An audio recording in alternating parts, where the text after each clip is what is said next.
3.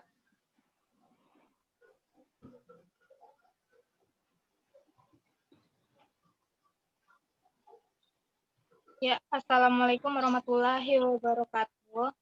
Kami dari kelompok 8 akan membawakan sebuah presentasi program yang bertajuk judul aplikasi perpustakaan. Dengan menggunakan aplikasi perpustakaan ini, kita bisa mempermudah pencatatan administrasi perpustakaan, pendataan, dan laporan perpustakaan pun semakin rapi dan petugas bisa memonitor peminjaman buku dengan mudah. Aplikasi yang dipakai pada program ini ialah NetBeans dan Exam, dan database yang dipakai adalah menggunakan MySQL dari PHP MyAdmin. Dan untuk penjelasan program, saya serahkan ke teman saya, Nurani Solfa. Nah, di sini saya akan menjelaskan tampilan loginnya. Ntar saya runkan dulu.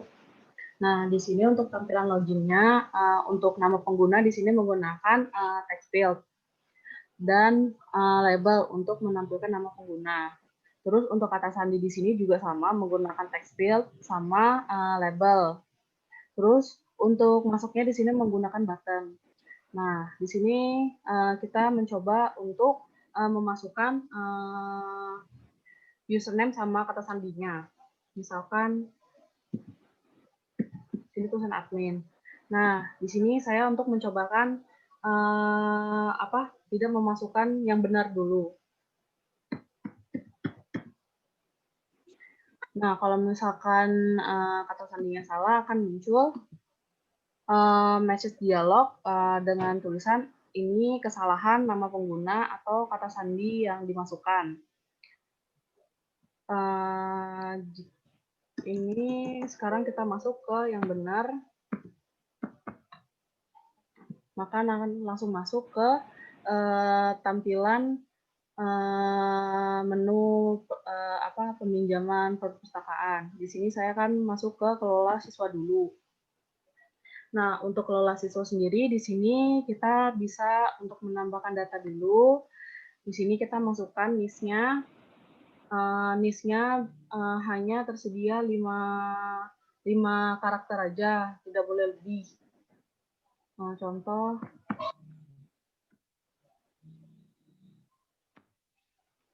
nama lengkapnya.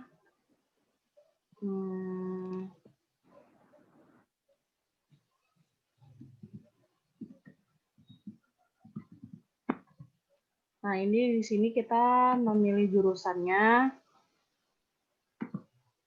Terus tanggal siswa masuk.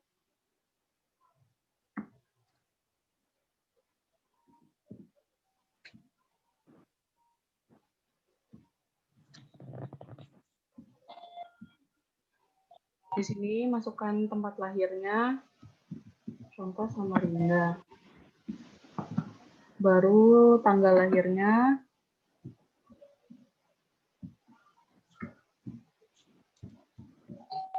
Simpan. Nah, kalau untuk simpan kan nanti dia langsung simpan ya. Coba kita untuk tidak mengisi salah satunya.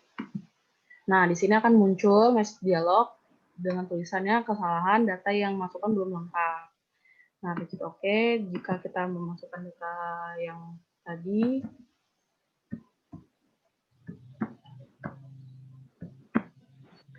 Kita simpan. Nah, di sini muncul message dialog, data berhasil ditambahkan.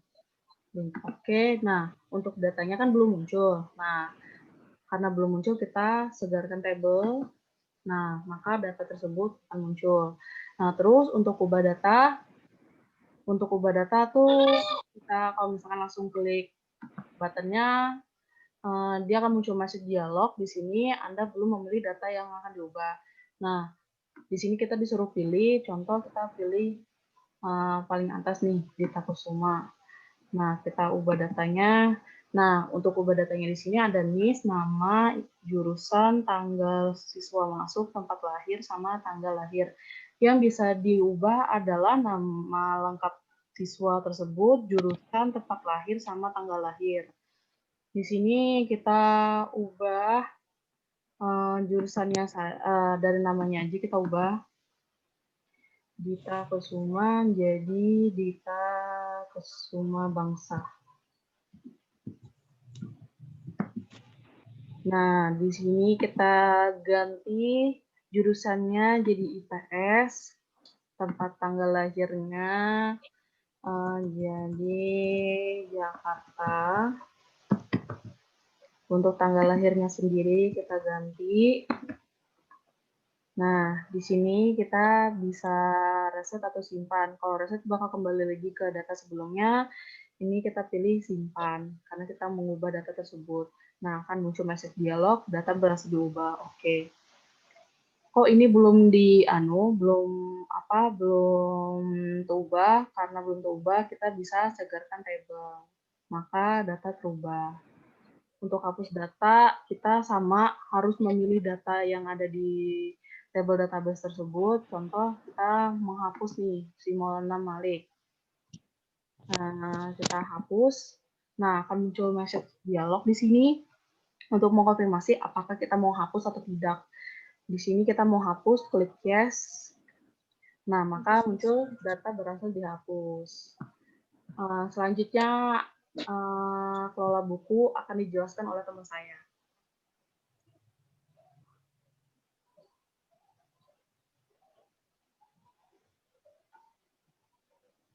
Nah, saya lanjutkan untuk fitur kelola buku. Nah, pada fitur kelola buku ini sudah terdapat tabel database atau tabel data yang akan ditemukan nantinya setelah diinputkan. Nah, kita coba untuk tambah data.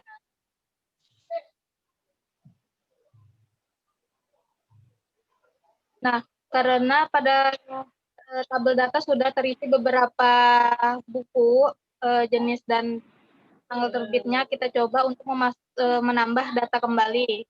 Nah, di sini dengan kode bukunya sudah otomatis terbuat, lalu kita tinggal memasukkan untuk judul buku, jenis buku, pengarang, dan tanggal terbitnya.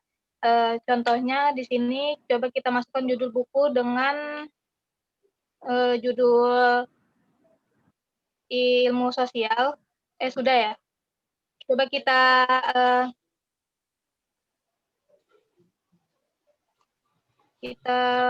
cari buku novel aja.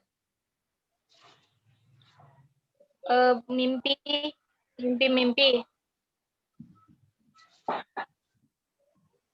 Nah, untuk jenis bukunya,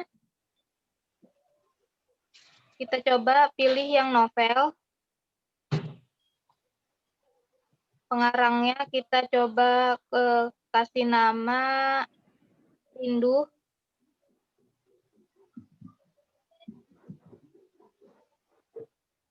Nah, untuk tanggal terbitnya sendiri kita kasih tanggal 1 bulan 1.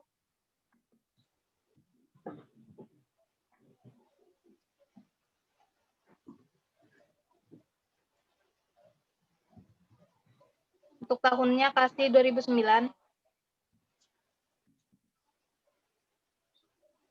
Nah, kita simpan. Nah, maka akan muncul message dialog untuk memberitahu bahwa data berhasil ditambahkan. Dan sama seperti pada kelola siswa tadi, apabila salah satu data tidak terisi, maka akan muncul message dialog memberitahukan bahwa petugas harus melengkapi data-data yang akan dimasukkan ke database. Lalu kita di sini coba untuk mengubah data. Kita ubah, kita pilih ensiklopedia komunikasi. Nah, kita akan coba ubah data buku ini. Nah, maka akan muncul prompt-nya di sini yang hanya bisa diubah untuk jenis buku, pengarang, dan tanggal terbit saja. Jadi kita coba ubah jenis bukunya menjadi biografi. Untuk pengarangnya kita ubah menjadi Risma. Apa? Kita ubah jadi Risma.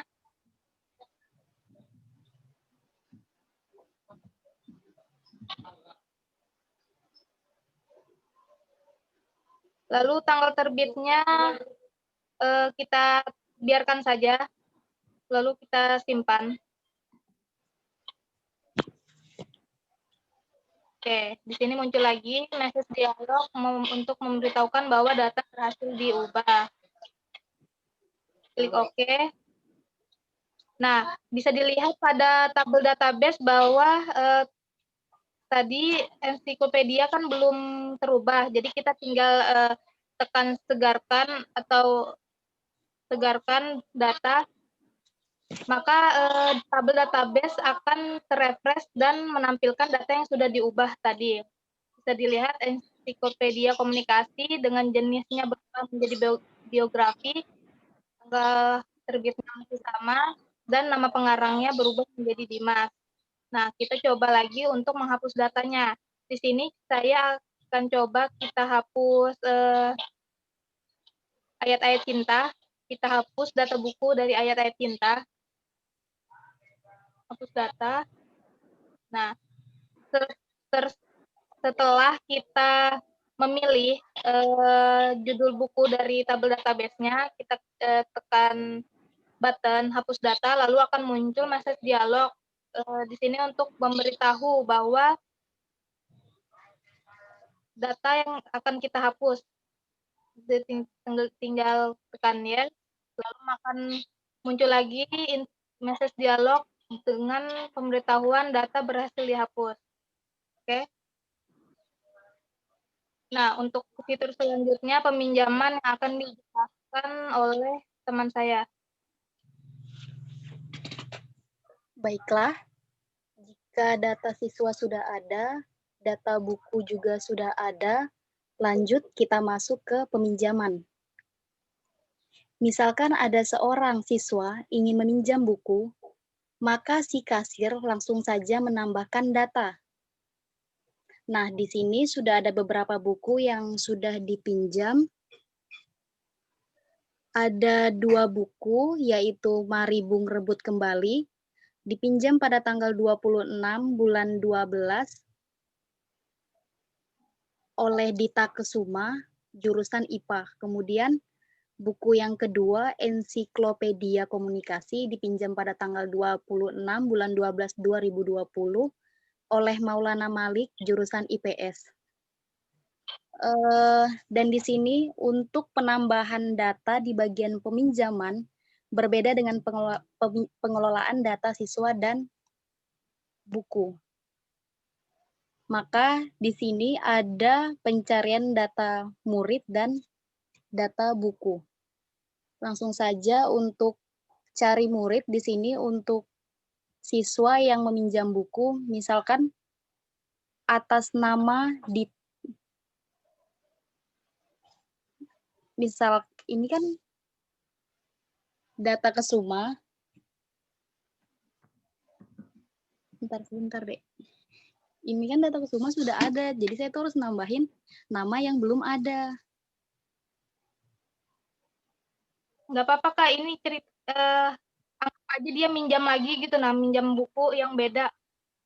Ah iya, misalkan nanti dipotong aja nanti ya. Nama Dita, maka langsung akan masuk NIS dan nama dan jurusan.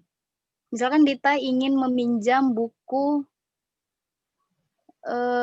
ilmu sosial, maka tinggal pilih ilmu sosial, maka muncul kode buku, jenis buku, dan judul buku. Selanjutnya untuk tanggal peminjaman akan otomatis terisi tanggal hari ini, maka simpan.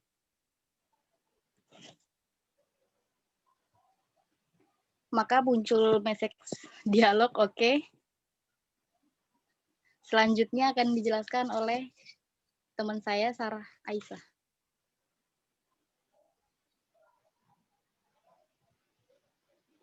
Nah, itu tadi merupakan penjelasan dari program aplikasi perpustakaan. Dan di sini saya ingin memberitahukan bahwa kelebihan dari aplikasi perpustakaan ini ialah seperti menyimpan data lebih aman dibandingkan penyimpanan di perpustakaan biasa. Lalu peminjaman buku tidak perlu menunggu lama untuk proses peminjaman. Dan petugas perpustakaan dapat selalu memonitor tentang ketersediaan buku dan daftar buku baru. Untuk kekurangan dari program ini pun masih harus diperbaiki beberapa fitur yang belum sempat ditambahkan, seperti fitur pengembalian buku dan fitur laporan aktivitas. Demikian presentasi dari kami. Semoga hasil yang didapat dari presentasi ini bisa bermanfaat untuk kita semua. Jika ada kekurangan atas isi program dan penyampaian program, kami ucapkan maaf. Terima kasih. Wassalamualaikum warahmatullahi wabarakatuh.